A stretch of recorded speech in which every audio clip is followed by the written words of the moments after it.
మన ఇష్టం వచ్చినవన్నీ చేసుకొని దేవుని ఆరాధించవచ్చా? దేవునికి ఆరాధన అంటే ఏంటి? హృదయంతో ఆరాధన అంటే ఆయన ఏదైతే చేయమన్నాడో అది చేయాలి, ఏదైతే చేయొద్దన్నాడో అది చేయకూడదు. వివిధమైన తంత్రాలు ఇందులోకి వచ్చేసినాయి. బాగానే ఉన్నట్టుంటుంది, కానీ అందులో తంత్రం కలిసింది, దైవ ఉపదేశము లేదు. అందుకని మీరేమి వింటున్నారో జాగ్రత్తగా చూసుకోండి అని వాక్యంలో రాయబడి ఉన్నది.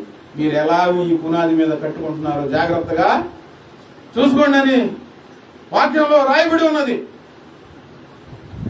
నేను కొంతమందిని ఖండించి వాళ్ళకి శత్రువయ్యా, ఖండించినందుకు, గట్టిగా చెప్పినందుకు.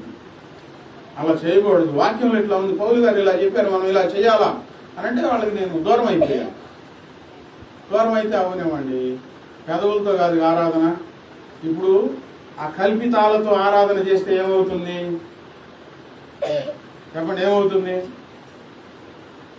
అమ్మాయి ఒకసారి పలహారం తెచ్చింది. పలహారం ఎందుకన్నా? దేవుడు ఈ వారం సంపాదనను ఆశీర్వదించాడని అంది. సంపాదన ఆశీర్వదిస్తే ఏం చేయాలమ్మాయి అని అంటే, మా అమ్మాయి కాబట్టి గట్టిగా దగ్గరగా చెప్పుకున్నాను.